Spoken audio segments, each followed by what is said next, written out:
దేవునికి స్తోత్రం చెప్పండి. బైబిల్ గ్రంథం చదువుకుందాం. బైబిల్ చదువుకుందాం అండి. మార్కు సువార్త 8వ అధ్యాయము. మార్కు సువార్త 8వ అధ్యాయము 22, 23 వచనాలని చదువుతున్నాను. అందరూ చూడండి. మన వాక్య భాగము 23వ వచనం. అయితే 22వ వచనం నుండే చదువుతున్నాను. అంతలో వారు బెత్సయిదాకు వచ్చిరి. అప్పుడు అక్కడి వారు ఆయన యొద్దకు ఒక గురుడివాణ్ణి తోడుకొని వచ్చి వాణ్ణి ముట్టవలనని ఆయనను వేడుకొనిరి. మన వాక్య భాగము, ఆయన ఆ గురుడివాణ్ణి చేయి పట్టుకొని ఊరి వెల్లపలక తోడుకొని పోయి వాని కన్నుల మీద ఉమ్మి వేసి వాని మీద చేతులుంచి నీకేమైనాను కనబడుచున్నదా అని వానిని అడిగాను. చాలు. ప్రభునందు ప్రియ సహోదరి సహోదరులారా, యేసు ప్రభువారి లోకంలో జీవించిన కాలంలో జరిగినటువంటి ఒక అద్భుతమైనటువంటి స్వస్థత క్రియ. యేసు ప్రభువారు ఎంతోమందిని స్వస్థతపరచడం మనం బైబిల్ గ్రంథంలో చదువుతున్నాం. దృశ్యమాలికగా ఎన్నో క్రిస్టియన్ ఫిల్మ్లో మనం చూస్తూ ఉన్నాం. యేసు ప్రభు వెళుతూ ఉంటే ఆయన వస్త్రపు చెంగును ముట్టినటువంటి సహోదరి స్వస్థత పొందింది. యేసు ప్రభువారు మాట మాత్రము సెలవివ్వగా గుడ్డి వారికి చూపు వచ్చింది. 38 ఏండ్ల నుండి పడి ఉన్నటువంటి రోగి యేసు ప్రభువారు మాట మాత్రము సెలవివ్వగా లేచి తన పరుపెత్తుకొని నడవడం మనం చదువుతున్నాం. యేసు ప్రభువారు మాట మాత్రము సెలవివ్వగా ఆయన పిలువగా సమాధి ద్వారము తెరవబడి అందులో నుండి 4 దినముల క్రితం చనిపోయినటువంటి లాజరు బయటకు వచ్చాడు సజీవునిగా. యేసు ప్రభువారు తాకగానే పాడి మీద మోయబడుతున్న యవనస్తుడు లేచి కూర్చున్నాడు. చనిపోయినటువంటి యాయీరు కుమార్తెను మాట మాత్రము చేత తలుతాకుమి అనగానే లేచి కూర్చుంది. ఇన్ని అద్భుత కార్యములు, స్వస్థత కార్యములు చేస్తున్నటువంటి ప్రభు ఎదుట ఇప్పుడు ఈ సమయంలో మనం చదువుకున్నటువంటి ఈ వృత్తాంతము కనపడుతుంది. యేసు ప్రభు ఆయా ప్రాంతములు పట్టణాల్లో బోధించి సూచక్రియలు చేసి స్వస్థత కార్యములు చేసి బెత్సయిదా పట్టణమునకు వచ్చాడు. బెత్సయిదా పట్టణము దీవించబడింది ప్రభు ద్వారా. బెత్సయిదా పట్టణములో ప్రభు ఎన్నో అద్భుత కార్యములు చేశాడు, ఎన్నో స్వస్థత కార్యములు చేశాడు ప్రభు. అందువల్లనే బెత్సయిదాను బట్టి యేసు ప్రభువారు విచారముగా గద్దించినట్లుగా వేదనతో ఆ గ్రామాన్ని పిలిచాడు.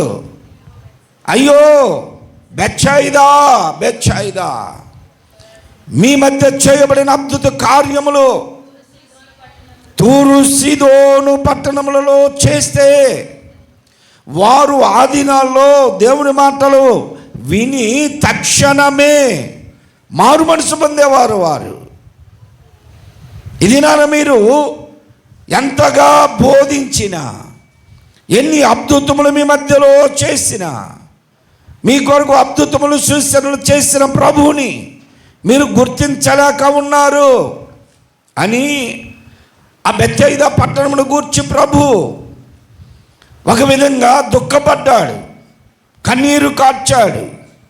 ఇదిగో ఆ బెత్సయిదా పట్టణములోనే యేసు ప్రభు వచ్చినప్పుడు కొంతమంది ఒక గుడ్డివాడిని యేసు ప్రభు దగ్గరికి తీసుకొని వచ్చాడు.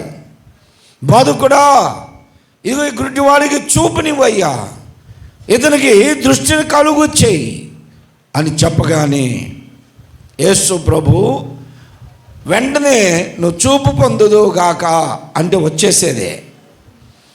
యేసు ప్రభు వారు అతని కళ్ళ మీద చేయి పెడితే వెంటనే చూపు వచ్చేది. కానీ ప్రభు చేసినటువంటి కార్యములు మనం ఇక్కడ గమనించాలి. ఏం చేశాడంట ప్రభు? చదవండి.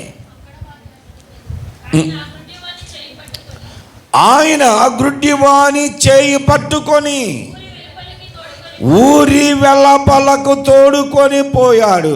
ప్రియ సహోదరి సహోదరులారా, ఊరి మధ్యలో బెత్సయిదాలో యేసు ప్రభు దగ్గరికి కొంతమంది మనుషులు గుడ్డివాణ్ణి తీసుకొస్తే అందరి మధ్యలో గుడ్డివాణ్ణి బాగు చేయకుండా బాగు చేయాలన్న ఉద్దేశంతోనే అతని చేయి పట్టుకొని ఊరి వెలపలకు నడిపించాడు. ఏంటి అసలు దేవుని ఉద్దేశం? ఎందుకు ప్రభు ఊరిలో ప్రజల మధ్యలో ఎన్నో అద్భుతములు చేసినటువంటి దేవుడు, ఇన్ని అద్భుతములు చేసినటువంటి ప్రభు ఇప్పుడు ఆ గుడ్డివాని చేయి పట్టుకొని ఊరి బయటికి తీసుకొని వెళ్ళవలసిన కారణం ఏమిటి? ప్రియ సహోదరి సహోదరులారా, ఊరి మధ్యలో ఆ గుడ్డివాడి చుట్టూ ఉన్నటువంటి ప్రజలు ఎలాంటి వారు, ఎందుకు వారి మధ్యలో కార్యములు చేయలేకపోయాడు ప్రభు? కారణం ఏమిటంటే ఆ ప్రజల మనస్తత్వాలు ఎరిగినటువంటి వాడు ప్రభు. ఆ ప్రజలు మార్పు లేని వారు, మారు మనస్సు పొందని వారు, ఎదుటి వారిని ఊరికనే హేళన చేస్తారు, ఎదుటి వారిని కించపరుస్తారు, ఎదుటి వారు ఎడలా కఠినముగా ప్రవర్తిస్తారు. ఏదో ప్రేమ కలిగినట్లుగా గుడ్డివాడిని తీసుకొచ్చారు చూపు కలిగించమని. కానీ వారి హృదయాలు ఎరిగినటువంటి ప్రభు, వారి హృదయాలు ఎరిగినటువంటి ప్రభు, వారి మనస్తత్వాలు ఎరిగినటువంటి ప్రభు ఆ గుడ్డివాడిని ఊరి బయటికి తీసుకొని వెళుతున్నాడు. ఊరి మధ్యలో ప్రజలందరి మధ్యలో అద్భుతములు చేస్తే సమాజ మందిరంలో ఊస చేయగలిగిన వాడిని బాగు చేయడానికి నిలబెడితే ప్రశ్నించారు ప్రభుని. ఈరోజు విశ్రాంతి దినము, ఈరోజు నువ్వు కార్యం చేయకూడదు అన్నారు. ఆ ఊస చేయగలిగిన వాడిని మధ్యలో నిలబెట్టి ప్రభు వారిని అడిగాడు, అయ్యో వేషధారులారా, ఈ విశ్రాంతి దినమని ఎరిగి మీ గొడ్డో ఏదైనా గోతులో పడితే తీరా? మీరైతే ఒకటి, ఇతరులకైతే మరొక న్యాయమా అని వారిని గద్దించాడు. ఎన్నో అద్భుత కార్యములు చేస్తే యేసు ప్రభును ప్రశ్నించారు. 38 సంవత్సరములు పడి ఉన్న రోగిని శాస్త్రులు, పరిసయ్యులు, యాజకులు ఎవరు పట్టించుకోవాలా? యేసు ప్రభు బాగు చేస్తే ఆ బాగుపడ్డ వాడిని పట్టుకొని, రే భాయ్, ఇవాళ విశ్రాంతి దినము కదా, నువ్వు పరిపెత్తుకోకూడదు కదా అంటే బాగుపడ్డ వాడి మీద కూడా వారికి కనికరము లేదు. ఇలాంటి కఠిన హృదయులు చాలామంది ఉంటారు. అందువలన వారి మనస్తత్వాలు ఎరిగినటువంటి ప్రభు, వారి హృదయాల లోతులు చూస్తున్నటువంటి ప్రభు ఇక్కడ ఇప్పుడు గుడ్డివాడు బాగుపడ్డా వాడిని కూడా కఠినపరుస్తారు. వాడిని బాగు చేసినందుకు కూడా ప్రశ్నలు వేస్తారు. ఇప్పుడు ప్రశ్నలు వేస్తారు అని యేసు ప్రభు వాడిని చేయి పట్టుకొని బయటికి తీసుకెళ్తున్నాడు. ప్రియ సహోదరి సహోదరులారా, గుడ్డివాడి చేయి పట్టుకోగానే వాడికి చూపు రావాలి కదా. యేసు ప్రభు తాకితే స్వస్థతలు జరగట్లేదా? మరి ఎందుకు జరగలేదు ఇప్పుడు? కారణం ఏమిటి అంటే గుడ్డివాడు కూడా బెత్సయిదా వాడే. చాలామంది ఎలాంటి మనస్తత్వాలు కలిగిన వారు ఉంటారు. నీ కళ్ళున్నా లేకపోయినా, కాళ్ళున్నా లేకపోయినా, నోరున్నా లేకపోయినా, నీ పరిస్థితులు, నీవు నివసించేటువంటి ప్రాంతమును బట్టి, నీ హృదయము, అక్కడ ఉన్నటువంటి ప్రజల మనస్తత్వాలను బట్టి నీవు జీవిస్తూ ఉంటావు.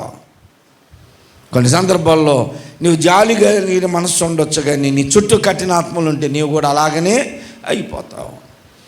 నువ్వు బాగా చదువుకొని ఉండొచ్చు, కానీ నీ చుట్టూ మోటోళ్ళు ఉంటే నీ మాట కూడా అలాగనే వస్తుంది. ఎలాగా? నీ చుట్టూ ఉన్నటువంటి వారిలాగా. అందుకని ఏ చదువు లేకపోయినా నువ్వు అమెరికాలో ఉన్నావు అనుకోండి, ఒక సంవత్సరం ఇంగ్లీష్ మాట్లాడవా? నువ్వు పుట్టింది ఈ ఆంధ్రాలో, నువ్వు మాట్లాడేదంతా తెలుగే. కర్ణాటకలో ఒక సంవత్సరం ఉంటే మాట్లాడవా కన్నడం? తమిళనాడులో ఒక సంవత్సరం ఉంటే తమిళం మాట్లాడవా? అలాగనే నీ మంచి మనస్తత్వం కలిగి నీ ఉన్నా, ఆధ్యాత్మికమైన ఆత్మీయ జీవితమును కలిగి ఉన్నా, నీ చుట్టూ వేషధారులు, నీ చుట్టూ లోకస్తులు ఉంటే నీ పరిస్థితి కూడా అలాగనే చేస్తారు వాళ్ళు.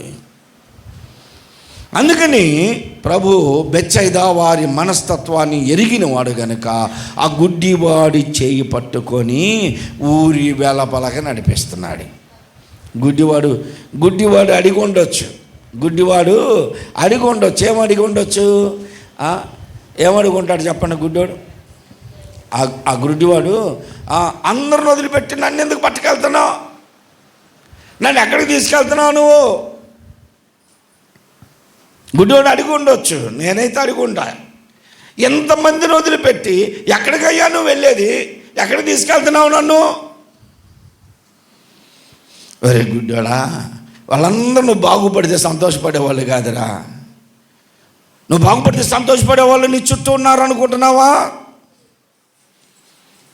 నీవు బాగుపడితే నీ బాగుని, నీ ఉన్నత స్థితిని, నీ యొక్క ఎదుగుదలను చూసి అందరూ సంతోషపడతారు అనుకుంటావు. సంతోషపడరు.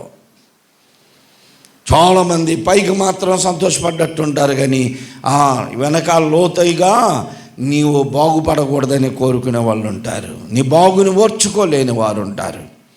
అందువలన నీవు కూడా ఇప్పుడు ఎక్కడికి వెళ్ళాలి?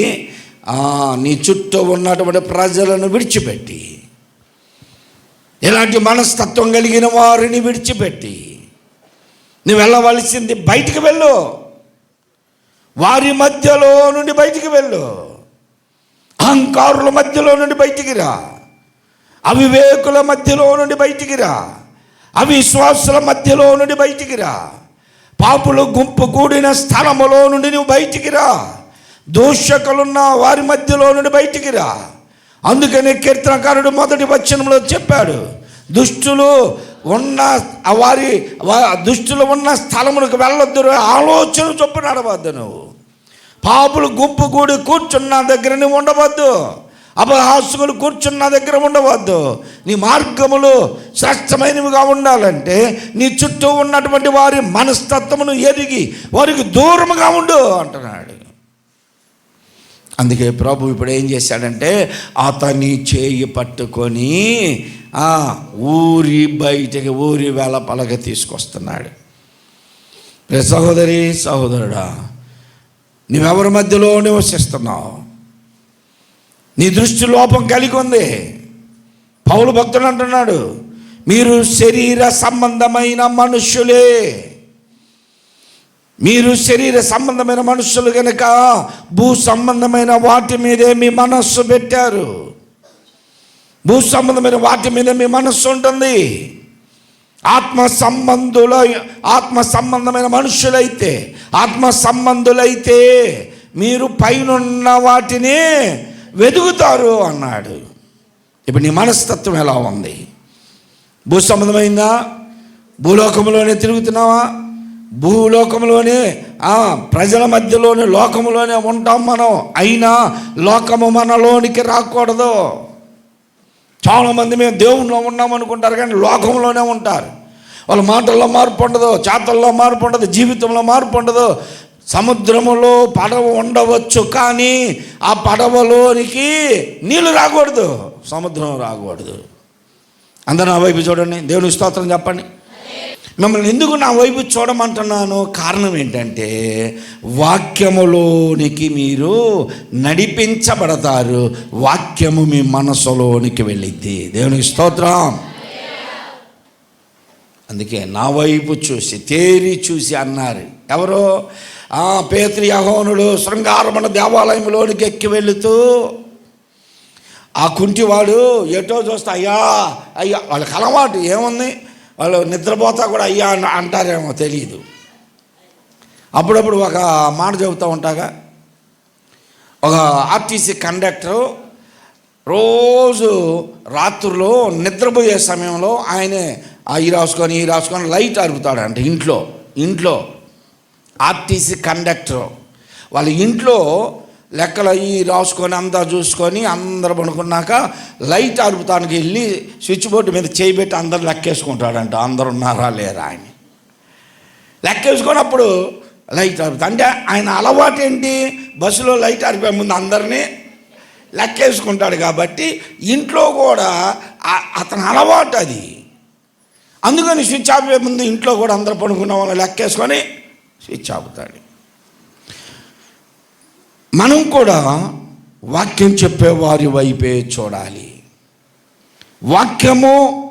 వాక్యము మీద నీ దృష్టి ఉంటే వాక్యము నీ మనసులోనికి చేరిద్ది, నీ హృదయములో స్థిరపడిద్ది. దేవునికి స్తోత్రం.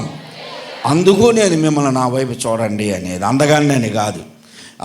మీరు నాకెళ్ళి చూడకపోతే మీ చూపు అంతా వాళ్ళ మీద ఉంటుంది, వీళ్ళ మీద ఉంటుంది, నిన్న కొత్తది చీరగా కొన్నట్టుంది అన్నట్టు, లేకపోతే అబ్బో ఏం కూడా వచ్చిందా అన్నట్టు ఏదో ఆలోచనలు, అవన్నీ యేసు నామములో లయమవునుగాక. మీ దృష్టి వాక్యం మీద ఉంచండి, వాక్యము మీ మనస్సులోకి హృదయంలోనికి చేరుతుంది.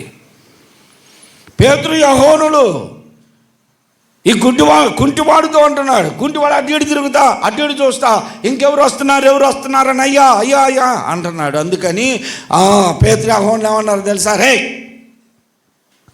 అటు చూస్తా చెయ్యో మా అమ్మ ఎందుకు పెట్టావు, అలవాటు ప్రకారం నోట్లో అయ్యా ధర్మం చేయండి అంటున్నావు, మా వైపు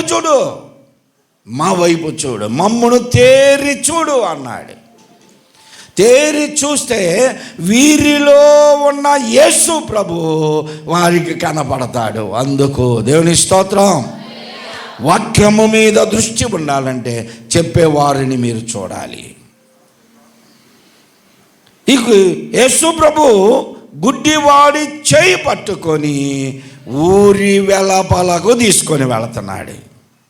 ఊరి వెలపలకు తీసుకెళ్తున్నాడు. ఎందుకయ్యా నన్ను ఊరి వెలపలకు తీసుకెళ్తున్నావు, ఇంతమందిలో వీరి మధ్యలో నువ్వు అద్భుతం చెయ్యి అని అడిగి ఉండొచ్చు. వీళ్ళందరూ నీకు ఆటంకకరులుగా ఉంటారు. ఒకవేళ నువ్వు బాగుపడ్డా ప్రశ్నిస్తారు. కాబట్టి నువ్వు ఊరి బయటికి రావాల్సిందే అని చెప్పి అతనిని ఊరి బయటకు తీసుకొని వెళ్ళి అతని కన్నుల మీద ఉమ్మి వేసి, ఉమ్మి ఎప్పుడు వేస్తాం చెప్పండి, మనం ఉమ్మి ఎప్పుడు వేస్తాం? ఎవరినైనా చూస్తే మనకు పడకపోతే ఏదో నోట్లో ఉన్నట్టు ఊరగని ఏముండదు అంటుంటాం. వాళ్ళకి అర్థమైపోద్ది, అమ్మనే వాళ్ళకి అర్థమైపోయి చూసాం మమ్మల్ని చూసి ఎట్ట వస్తున్నారు అంటారు. కొంతమంది అసలు మామూలుగానే అనుకుంటూ ఉంటారు, నువ్వు బ్రష్ చేస్తా పూసినా మమ్మల్ని చూశారు అనుకుంటారు. కాబట్టి అలాంటి సమయంలో మనం వస్తాం. వాని కన్నుల మీద ఉమ్మి వేసి ఏం చేశాడు? ఇప్పుడు మరలా చేతులు ఉంచి ఇప్పుడు ప్రభువు అంటున్నాడు, అతను చేపట్టుకుని ఊరి వెలుపలికి తీసుకొని పోయి వారి కన్నుల మీద ఉమ్మి వేసి వాని మీద చెయ్యి ఉంచాడు. వాని కన్నుల మీద ఉమ్మి వేశాడు. యేసు ప్రభు ఉమ్మిలో కూడా స్వస్థత ఉంది. ఉమ్మి ఊసి చెయ్యి మూసి ఇప్పుడు ముట్టి తీసి చెయ్యి తీసి ఇప్పుడు అంటున్నాడు, బాయ్ మీకేమైనా కనపడుతుందా అన్నాడు. ఏమైనా కనపడుతుందా నీకు అంటే అతనేమంటున్నాడు, నాకు మనుషులు కనపడుతున్నారు కానీ వారు చెట్ల వలె అటు ఇటు నడుస్తూ పోగుతున్నారయ్యా అన్నాడు. ఈడు చూపు కూడా ఎలాంటిది, మనుషుల్ని ఎలా చూస్తున్నాడు, చెట్లులాగా కనపడుతున్నారు నాకు అన్నాడు. వాస్తవమే, ఎందుకంటే ఊరి వెలపలకి తెచ్చాడు. దూరంగా ఉన్నవారు ఇతనికి కనపడుతున్నారు కానీ ఏదో కదులుతున్నట్లు కనపడుతున్నారు, చెట్లులాగా కనపడుతున్నారు అన్నాడు. అంతటా ఆయన మరలా అతని కన్నుల మీద ఉంచి ఇప్పుడు ముట్టాడు. అతను కూడా బెత్సయిదా మనుషుడే. విశ్వాసము లేని మూర్ఖతరము వారలారా అని యేసు ప్రభు శిష్యులను గద్దించాడు. అల్ప విశ్వాసులారా అని గద్దించాడు. విశ్వాసము లేని మూర్ఖతరపు ప్రజల మధ్యలోనే ఈ గురుడివాడు కూడా నివసిస్తున్నాడు. నీవెవరి మధ్యలో నివసిస్తున్నావు? నీవు నివసిస్తున్నటువంటి ప్రజల మధ్యలో నీ విశ్వాసం పెరుగుతుందా? నీ యొక్క ఆత్మీయ జీవితం పెరుగుతుందా? నువ్వు ఎవరితో స్నేహం చేస్తున్నావో, ఫ్రెండ్షిప్ చేస్తున్నావో వారు నీ ఆత్మీయ జీవితాన్ని కించపరుస్తున్నారా? నీ ఆత్మీయ జీవితాన్ని ఇంకా దిగజారుస్తున్నారా? అభివృద్ధి కలిగిస్తున్నారా? ఎవరైనా ఇద్దరు ముగ్గురు చేరితే వారు ఏం చేయాలంటే ఖాళీ సమయంలో కూర్చొని బైబిల్ చదువుకున్నారా? లేకపోతే రాత్రి నిన్న ఆదివారం మొన్న వాక్యాలు జ్ఞాపకం చేసుకుంటూ మాట్లాడుకుంటూ పాటలు పాడుకుంటూ ఉంటే నీ విశ్వాసం పెరిగిద్ది.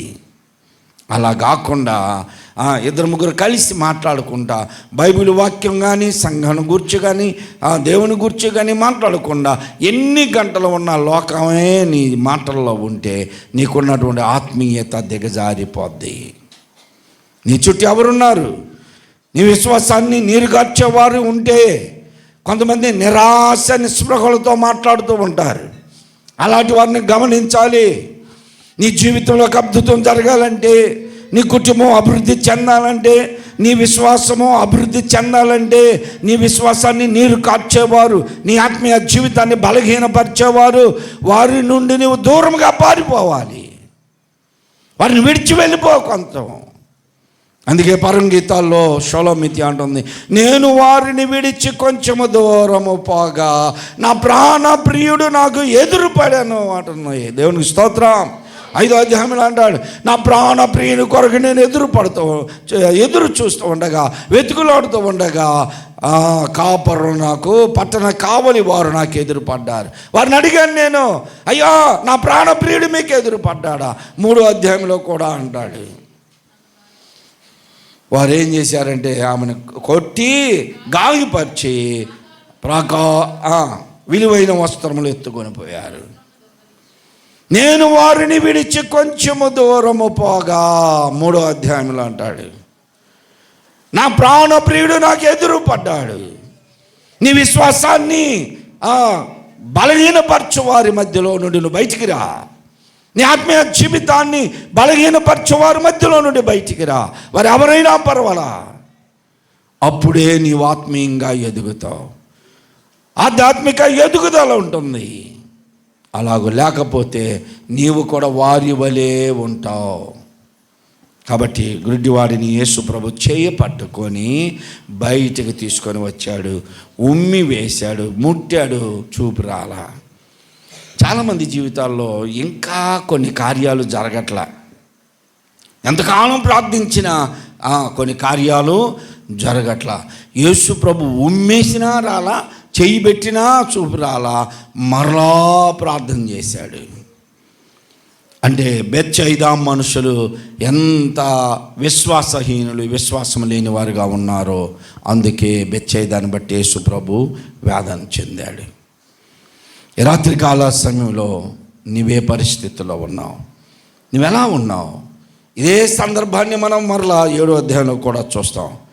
అదే 7వ అధ్యాయంలో చూడండి, 31వ వచనం, ఆయన మరలా తూరు ప్రాంతములను విడిచి సీదోను ద్వారా దెకపోలి ప్రాంతముల మీదుగా గలిలయ సముద్రమునకు వచ్చినప్పుడు వారు చెవుడు గల నత్తివాని ఒకరిని ఆయన యొద్దకు తోడుకొని వచ్చి వాని మీద చెయ్యి ఉంచుమని ఆయనను వేడుకొన్నారు. తూరు ప్రాంతములను సీదోను ప్రాంతముల ద్వారా దెకపోలులోనికి వచ్చాడు. గలిలయ ప్రాంతములకు వచ్చినప్పుడు అక్కడ కూడా జనసమూహము ఒకరిని తీసుకొచ్చారు. వాడి పరిస్థితి ఎలా ఉందంట? చెవుడు గల నత్తివాడు. చెవుడు గల నత్తివాడు. అంతకుముందు యేసు ప్రభు ఒక దెయ్యాన్ని గద్దించాడు. ఏమని గద్దించాడు తెలుసా? మోగవైన చెవిటి దెయ్యమా అన్నాడు. వానిలో ఉన్నటువంటి దెయ్యము మాటలు రాకుండా చేసింది, వినకుండా చేసింది, చెవుడు కలిగించింది మోగతనం. ఇది నా చాలామంది జీవితాల్లో మోగతనము చెవిటితనము కలిగించాడు సాతానుడు. ప్రార్థించలేని మూగతనం, పాడలేని మూగతనం, క్రీస్తుని గూర్చి మాట్లాడలేని మూగతనాన్ని కలిగించాడు సాతానుడు. అంత మాత్రమే కాదు, చెవుడు కలిగిస్తున్నాడు. ఏంటంట, వినడానికి కూడా ఇష్టం లేకుండా చేస్తాడు. ఏముందండి వాక్యం, అదే కదా ఇదే కదని విమర్శకులుగా సిద్ధపరుస్తున్నాడు సాతానుడు. వినుడి ద్వారా విశ్వాసం కలగాలి, కానీ వినుడి ద్వారా నీవు విమర్శకులు నవ్వకూడదు. ఇప్పుడు ఒక వ్యక్తిని తీసుకొని వచ్చారు యేసు ప్రభు దగ్గరికి. అతని రోగం ఎలాంటిదంట, చెవుడు ఉంది, నత్తి ఉంది. చెవుడు నత్తి, సరే ఒక్కటంటే ఏదన్నా కానీ బాగుంటుంది, కానీ నత్తి అనుకోండి, చెవుడు బాగా వినపడితే, మనం చెప్పింది వినపడితే నత్తితో మాట్లాడినా మనం అర్థం చేసుకోవచ్చు. లేదు చెవుడు అనుకో, నత్తి లేకుండా చెవుడే ఉందనుకో, పెద్ద గరిసైనా చెప్పవచ్చు. రెండు లోపాలు ఉన్నాయి, చెవుడు నత్తి. ఇప్పుడు ప్రభు దగ్గరికి తీసుకొచ్చాడు. ఏంటి నీ రోగం అంటే వాళ్ళు చెప్పారు. వాడికి మాట్లాడలేడయ్యా నత్తి. అతను పిలిస్తే అతను ఏం పలకట్లా. ఏమైంది అంటే చెవుడు నత్తి చెవుడు కలిగినటువంటి వ్యక్తిని యేసు ప్రభు దగ్గరికి తీసుకొస్తే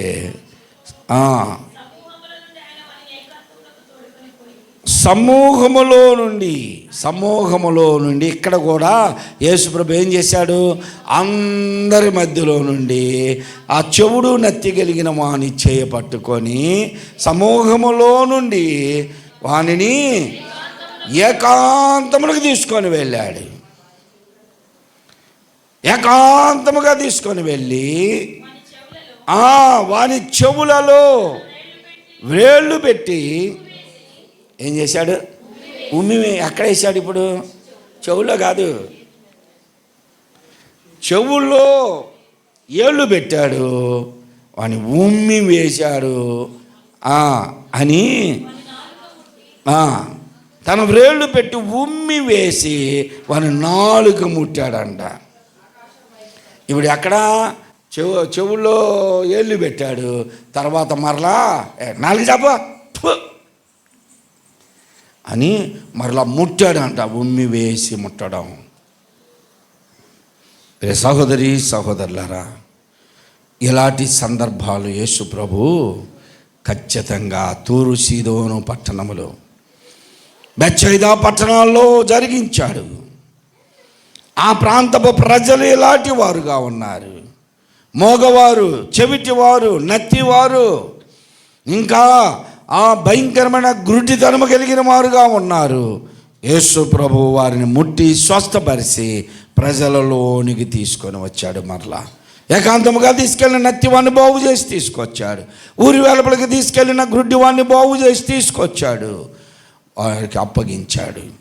ఇది నిన్ను కూడా ఎక్కడ ఊరి వెలుపల ఉండవలసినటువంటి మనలను, ఎన్నిక లేని మనలను, ఎందుకు పనికిరాని మనలను ఎన్నుకొని దేవుడు తన పనిలో యోగ్యులుగా నిన్ను వాడుకుంటున్నాడు. ప్రియ సహోదరి సహోదరుడా, ఉన్నత స్థితిలోనికి తీసుకొని వచ్చాడు. నిన్ను ఔశ్వర్యవంతులుగా ఉంచాడు దేవుడు మిమ్మల్ని.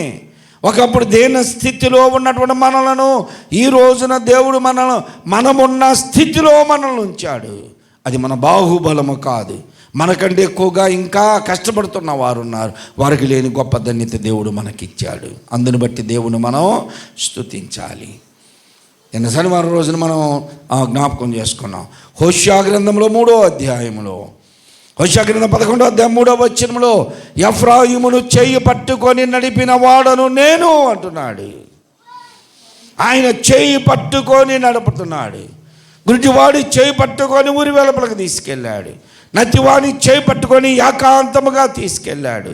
ఎఫ్రాయిము చేయి పట్టుకొని నడకను నేర్పాడు. అంటే నడక త్రొట్టిల్లే నడక, అది తూలిపోయే నడక, వంకర టింకరగా నడిచే నడక ఎఫ్రాయిమిది.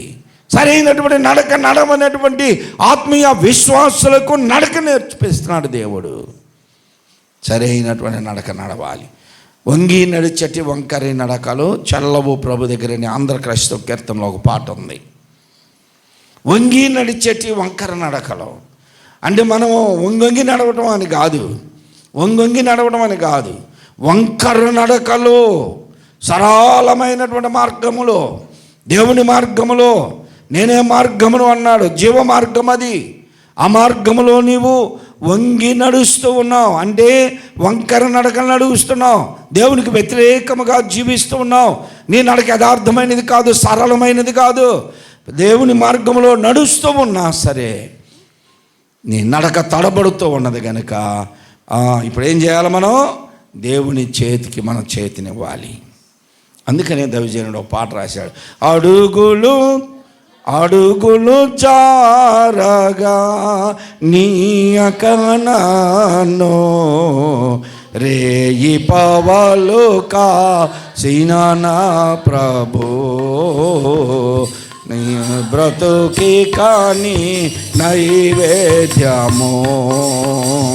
అడుగులు జారగా నీయకనో రేయి పవలు కాసిన నా ప్రభు,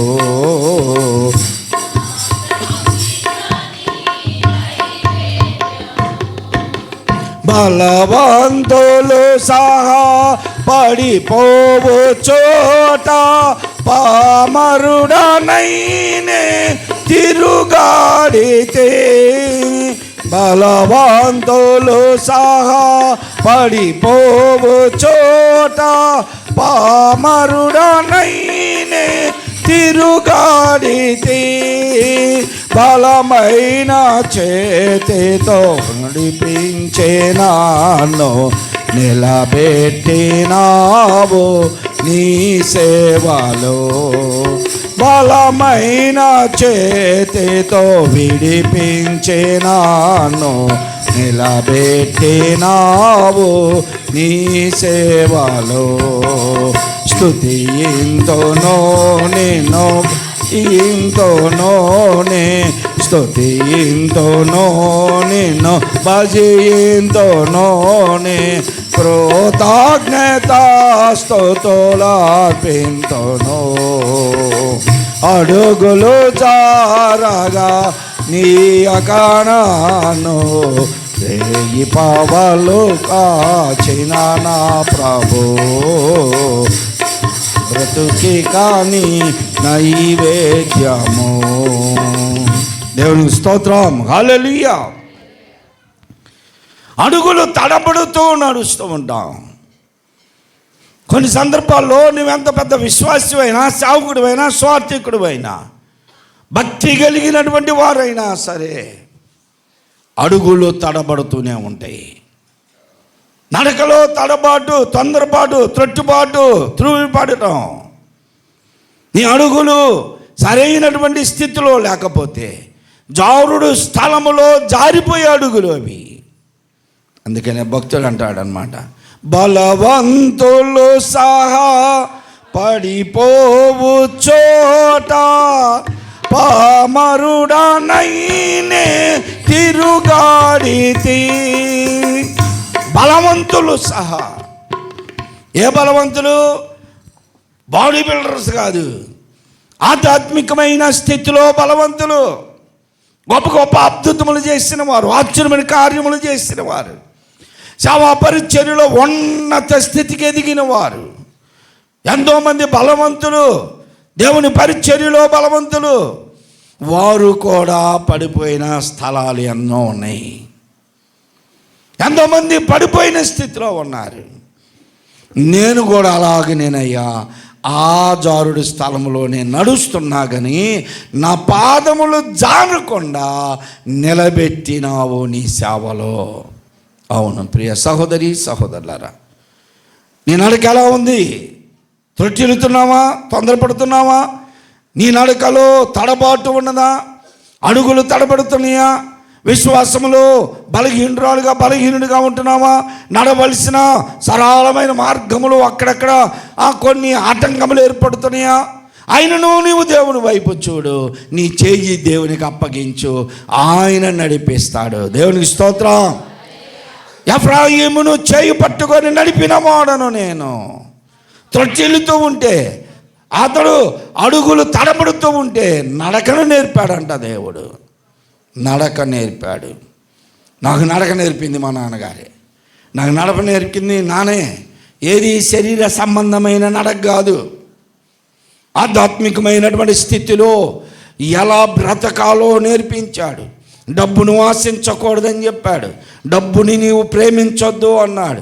నీవు దేవుని పని చేస్తూ వెళుతూ ఉంటే దేవుడే నీకు సమస్త అవసరతలు తీరుస్తాడు అన్నాడు. దేవుని స్తోత్రం. ఒక చిన్న విషయాన్ని చెప్తాను, నా జీవితంలో జరిగినటువంటి విషయం. ఈ 2 రోజుల్లో మీ అందరికీ తెలుసు, దేవుడు ఖచ్చితంగా చేస్తాడు. అందుకే నేను ఎప్పుడూ ఆ పాటలు పాడుకునేది. నా నిరీక్షణ యేసు ప్రభువే, నాదు వాంఛయు క్రీస్తు మాత్రమే, నా యేసు నందెరుగు. ప్రేమ ప్రభుని ప్రేమ పాపపు విముక్తినిచ్చెనుగా, నేనింకా వీడానుగా. దేవుని స్తోత్రం. నా యేసు నా వెంట ఉన్నాడు, నన్ను ఎరిగిన వాడు ఆయన, నా మనస్తత్వమును ఎరిగినవాడు. నా దృష్టి ఒక 2 మీద ఉంది, కానీ వాళ్ళిద్దరే వాళ్ళ కొడుక్కి మనవరాలకి పెళ్లి పెట్టుకున్నారు. ఇంక నేనేమడుగుతాను? దేవుడు మరో మార్గమును చూపించాడు. కాబట్టి దేవుని మీద విశ్వాసం కలిగి ఉండాలి. ఖచ్చితంగా వివాహ సమయానికి మరో 5 లక్షలు ఇచ్చేటట్లు ప్రార్థన చేయండి. ఇస్తామన్న వాళ్ళు కూడా వెనకపోకుండా ఖచ్చితంగా ఇచ్చేటట్లు ప్రార్థన చేయండి. చాలు, అంతే. దేవునికి చెప్పటమే. అన్ని ఏర్పాట్లు జరిగిపోతానే ఉంటాయి. ఇంకెంతకంటే నిరీక్షణ ఉందండి? ఇంతకంటే విశ్వాసం ఏముంది? నా నిరీక్షణ కోల్పోను ఎప్పటికీ. అది నేర్పించాడు ఎవరో? పెద్ద పాస్టర్ గారు. ఆయన నేర్పించింది అదే. డబ్బును ప్రేమించొద్దు, నువ్వు దేవుని పని చేయి, నీ అవసరతలు ఆయన తీరుస్తాడన్నాడు. అదే బాటలో వెళుతున్నా. చేయి పట్టుకొని నడకను నేర్పే యేసు వైపు చూస్తూ నా పరుగు పందెంలో నేను ముందుకు వెళుతున్నా. దేవుని స్తోత్రం. ఎఫ్రాయిము బలవంతుడే. ఎఫ్రాయిమును దేవుడు కోరుకున్నాడు, ఎఫ్రాయిమును కౌగిలించుకున్నాడు దేవుడు. ఎంత ప్రేమిస్తే మనం పిల్లల్ని అంత కౌగిలించుకుంటామండి.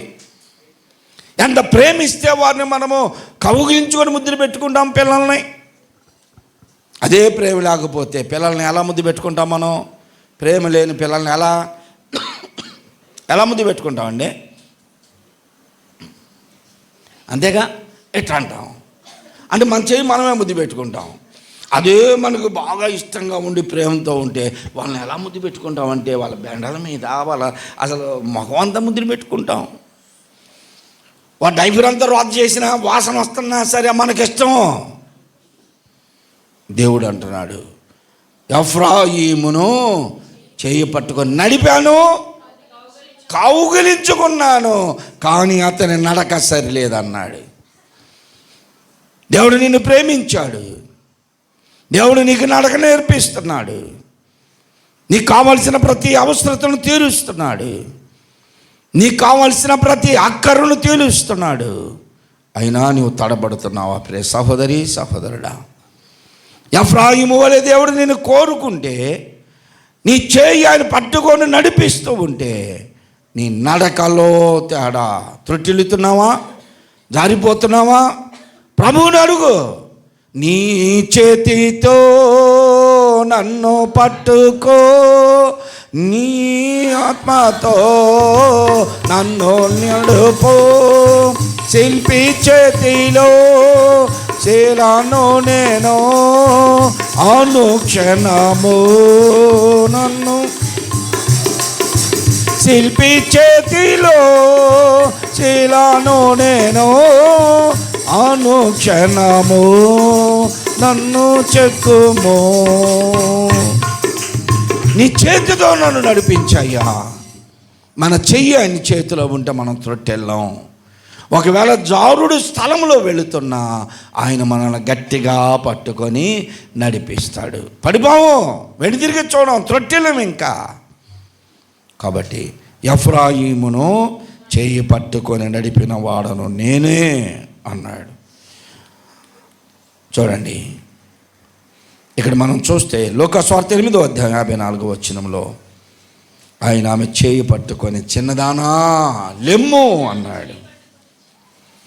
చనిపోయినటువంటి బిడ్డను బ్రతికించమని తండ్రి అడిగితే యేసు ప్రభు వచ్చి ఆమె చేపట్టుకొని చిన్నదానా లే లే అన్నాడు. చేపట్టుకొని లేపాడు. నువ్వే స్థితిలో ఉన్నావు? మృతతుల్యమైన స్థితిలో ఉన్నావా?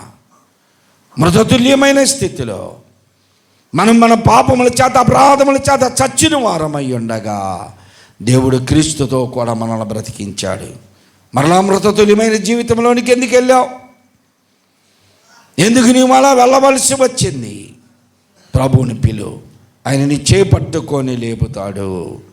అదే ప్రకారముగా అపోస్తల కార్యం 9వ అధ్యాయం 8వ వచనం చూడండి. అపోస్తల కార్యం 9వ అధ్యాయం 8వ వచనంలో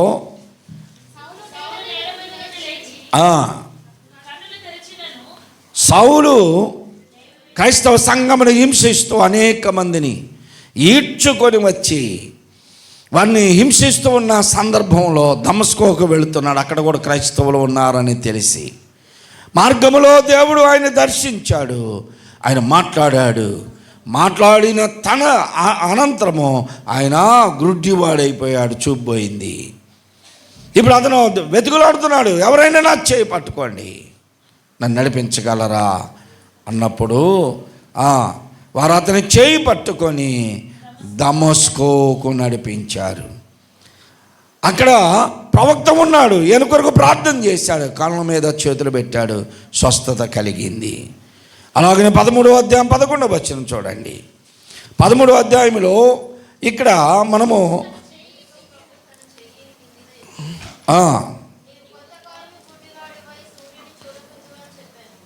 11వ అధ్యాయంలో ఉండండి, 5 వచనాల నుంచి చదువుదాం. ఇక్కడ గారడీవాడు ఒకడున్నాడు. గారడీవాడు చూడండి, చదవండి.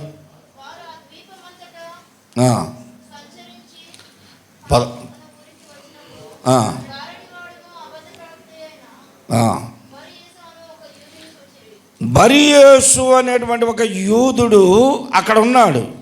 వాడు గారడీవాడు, అబద్ధ ప్రవక్తైన బరియేసు అని ఒక యూదుడు అక్కడ ఉన్నాడు.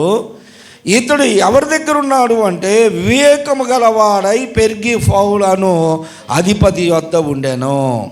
పెర్గి ఫౌల్ అనేటువంటి అతను మంచి వివేకము కలిగిన వాడు. కానీ ఇతని దగ్గర గారడీవాడు బరియేసు అనేటువంటి ఒకడు ఉన్నాడు. ఈ పెర్గి ఫౌల్ అనేటువంటి అతను బర్నబాను పౌలును పిలిపించుకొని దేవుని వాక్యమును వింటూ విశ్వాసములో బలపడుతూ ఉంటే గారడీవాడు చూసి అయ్యయ్యో అనవసరంగా పెరిగి పౌలు విశ్వాసం అవుతాడు, ఇప్పుడు క్రైస్తవుడు అవుతాడు, ఇప్పుడు ఈయన క్రైస్తవుడిగా అయితే నా మాటలు చల్లవు, ఇంకా నా వేషధారణ పనికిరాదు, నేను లోక సంబంధంగా జీవిస్తూ ఉంటే ఇతను ఇలాగ ఉంటే ఇతనికి నాకు కుదరదు కదా అని ఇతను ఏం చేశాడంటే పెరిగి పౌలు యొక్క విశ్వాసమును పాడు చేయాలని అతని దగ్గరికి వెళ్ళి ఎన్ని ప్రయత్నాలు చేస్తున్నాడు తెలుసా. భలేవాడు అండి, నువ్వు ఓరికి యేసుప్రభుని నమ్ముకుంటున్నావు, యేసుప్రభు కంటే మన దేవుడు గొప్పవాడేనండి, మనం ఎన్నైనా చేయొచ్చండి, మన అద్భుతములు చేయొచ్చండి, మాయను మంత్రాలు చేయొచ్చండి అని పెరిగి పౌలుకు చెబుతున్నాడు. ఈ విషయం పౌలు గారు చూశారు. చూసి అందుకు పౌలు 9వ వచనంలో అందుకు పౌలు అనబడిన సౌలు పరిశుద్ధాత్మతో నిండిన వాడై అతనిని తేరి చూశాడు. ఎవరిని? గారడీవాడు బరియేసు అనేటువంటి వాడిని తేరి చూశాడంటే అతని వైపు దీక్షగా చూస్తే అతని హృదయం అంతా కపటముతో ఉంది, దుర్మార్గంతో ఉంది, దుష్టత్వముతో ఉంది. అసలు అతనిని సాతానుడు ఆవరించున్నాడు. చూశాడు, అతని వైపు చూసి పరిశుద్ధాత్మతో నింపబడిన వాడే అతన్ని తేరి చూసి ఇప్పుడు అంటున్నాడు, అతను గద్దిస్తున్నాడు, ఏయ్ బర్యేసు, మేము బోధించేది నజరేయుడైన యేసుని గూర్చి, నువ్వు గారడీ వాడవి. ఏమంటున్నాడు? సమస్తమైన కపటముతోనూ సమస్త దుర్మార్గతతోనూ నిండినవాడా, అపవాది కుమారుడా, సమస్త నీతికి విరోధివి నీవు. ప్రభు యొక్క తిన్నని మార్గమును చెరుపువాడా. నువ్వు మానవా? తిన్నని మార్గములో చెడగొట్టడం మానవా? నీ హృదయం అంత కపటం, యథార్థత లేదు.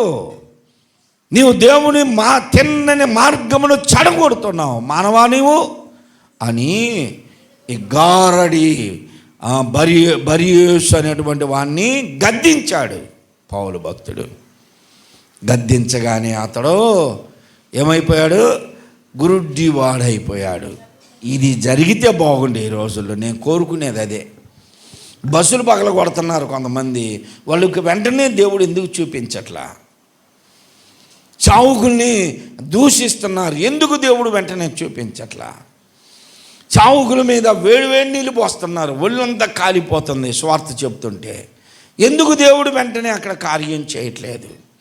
చావుకులు వెళుతుంటే ఈరోజు యూట్యూబ్లో పెట్టారు, ఒక ముసలమ్మ, నాకు వయసు ఉంటుందేమో, చెప్పు తీసుకొని కొడుతుంది ఆడపిల్లలు ఇద్దరిని, పాస్టర్ గారిని. స్వార్థ ప్రకటిస్తూ వెళుతుంటే వాళ్ళు చేతులు అడ్డం పెట్టుకొని ఆగు ఆగు అంటున్నారు, కానీ ఏమనలేకపోయారు. ఆ సమయంలో వాళ్ళు రెచ్చిపోతూ ఉంటారు. మనం ఎన్ని చెప్పు దెబ్బలు కొట్టినా, ఎన్ని మాట్లాడినా వీళ్ళు ఏమంటలేదని రెచ్చిపోతూ ఉంటారు. అప్పుడు అనుకుంటాను నేను, ప్రభువా, ఏదో ఒక కార్యం ఇలాంటప్పుడు చేస్తే వాళ్ళు మార్పు చెందుతారుగా, మారు మనసు పొందుతారు కదా అనుకుంటా. కానీ దేవుని చిత్తం ఏమిటో మనకు తెలియదు, మనం ప్రశ్నించలేం కదా. వెంటనే పౌలు పరిశుద్ధాత్మతో నింపబడిన వాడై ఆ గారడి వాడిని గద్దించాడు. సమస్తమైన కపటముతో దుర్మార్గ దుష్టత్వంతో నింపబడిన వాడా, అపవాది కుమారుడా, దేవుని తిన్నని మార్గమును చెరపడం మానవా? మానుకో, దేవుని మార్గమును పాడు చేయటం మానుకో అని చెప్పగానే అతడు గుడ్డివాడైపోయాడు. ఇప్పుడు అతను అంటున్నాడు, చూడండి, గుడ్డివాడై సూర్యుని చూడకుందు అని చెప్పాడు. పౌలు అంటున్నాడు, నువ్వు కొంతకాలం గుడ్డివాడవై సూర్యుని చూడకుందు అని చెప్పాడు. వెంటనే మబ్బులు చీకటి అతని కమ్మెన కనుక అతడు తిరుగుచి ఎవరైనా చేయి పట్టుకొని నడిపింతురా అని వెదకచుండెను. ఆ గుడ్డివాడు వెంటనే ఆ గారడివాడు ఏమైపోయాడు? గుడ్డివాడు కాగానే వారు అతని చేయి పట్టుకొని నడిపిస్తున్నారు. సహోదరి సహోదరులారా, దేవుడు మన చేయి పట్టుకొని మన నడిపిస్తున్నాడు కనుక మన చేయి ఆయనకి ఇద్దాం. గారడి వాని వలె సమస్తమైన కపటంతో నింపబడవద్దు, సమస్తమైన దుష్టత్వంతో ఉండవద్దు. సాతాను కుమారులుగా మనం ఉండకూడదు, సాతాను పిల్లలుగా మనం ఉండకూడదు. మనం దేవుని పిల్లలుగా ఉండాలి. ఒకసారి పేతురు కూడా యేసు ప్రభు వారి చేయి పట్టుకొని పేతురుతో ప్రభు అన్నాడు, అయ్యా, నీలో సాతాను ఉంది, నీవు సరి అయినటువంటి రీతిలో ఉండు. ఇదిగో నేను నా ప్రాణమును పెట్టడానికి వెళుతున్నాను అంటే ఆ మరణము నీకు దూరం అవునుగా. కానీ పేతురు యేసు ప్రభు చేయి పట్టుకున్నాడు. కొన్ని సందర్భాల్లో మనం దేవుని చేయి పట్టుకుంటాం. దేవుడే మన చేయి పట్టుకొని నడపడం చాలా శ్రేష్టమైనది. 20వ కీర్తన 1వ వచనం చూడండి. 20వ కీర్తన 1వ వచనం.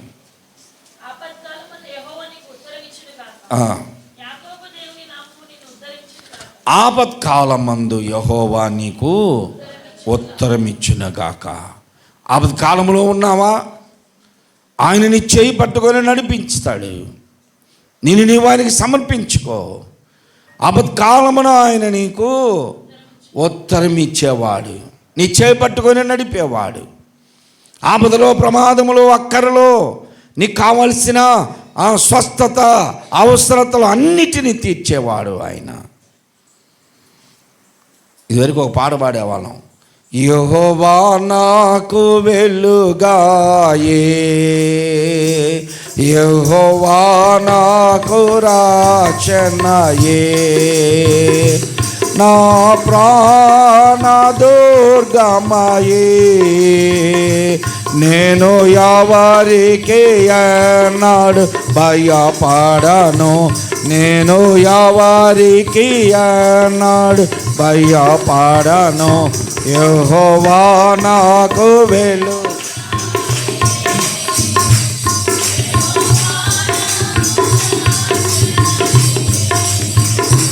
నా కోటయు నా కొండయు నా ఆశ్రయము నీవే.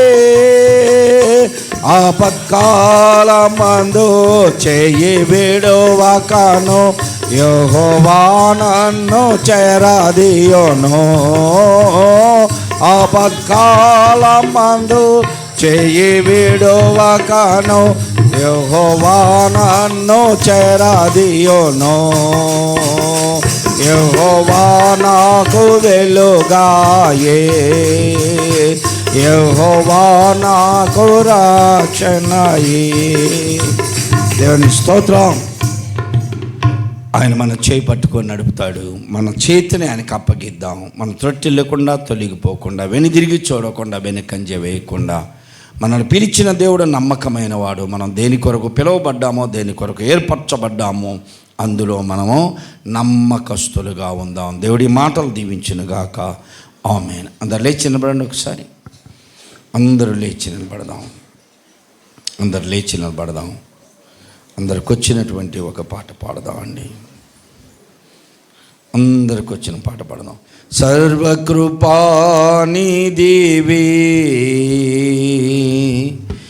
సంపదలగనివి,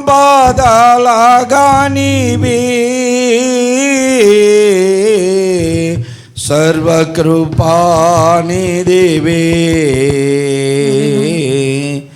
సంపదలగనివి, సకలము సకలము సకలము సకలము చేయగలని వైపేనా కనులెత్తి చూచెదా. సకలము చేయగలని వైపేనా కనులెత్తి పాడెదా. సకలము చేయగలని వైపేనా కనులెత్తి చూచెదా. కొండల వైపు నా కనులెత్తి కొదువదు నేను కుమిలెదనా, కొదువతో నేను కుమిలెదనా. నీవు నాకుండగా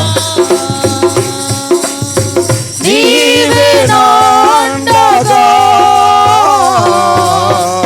నీవు నాకుండగా నీవే నాండగా, నీవే నా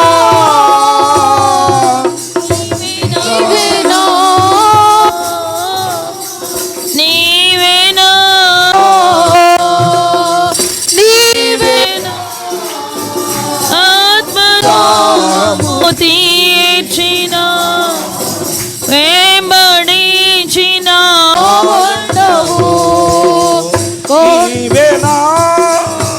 ఆత్మదాము తీర్చిన వెంబడించిన బండవు.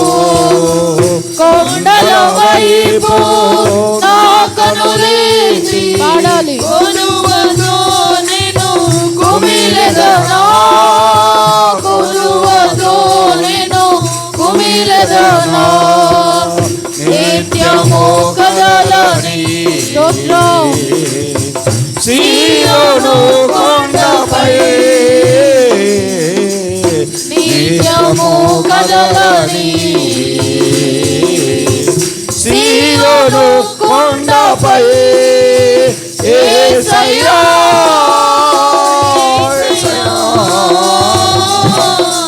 యేసయ్యా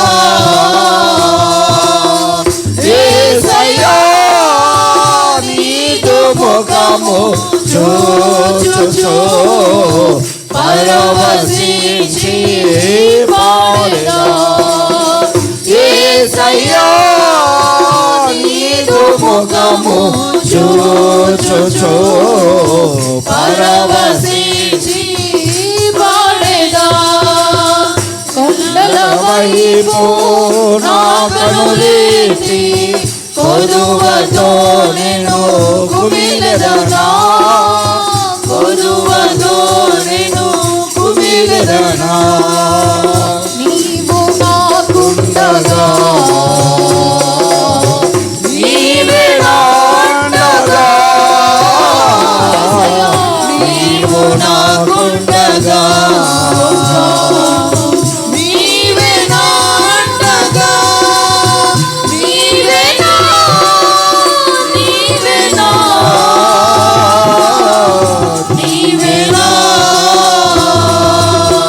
నీవే నా ఆత్మదాహము తీర్చిన వెంబడించిన బంధము నీవే నా ఆత్మదాహము తీర్చిన వెంబడించిన బంధము కొండల వైపు నా కనులెత్తి కొదువతో నేను కుమిలెదనా కొదువతో నేను కుమిలెదనా కనబడపడినే కొండల వైపు నా కనులెత్తుదునా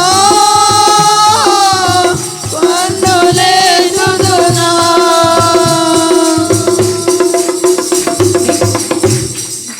అందరూ మోకరించి కళ్ళు మూసుకోండి. అందరూ మోకరించి కళ్ళు మూసుకోండి. ఈ రాత్రికాల సమయంలో దేవుని సన్నిధానంలో ఉన్నాం. విన్నటువంటి వాక్యమును ఒకసారి జ్ఞాపకం చేసుకోండి.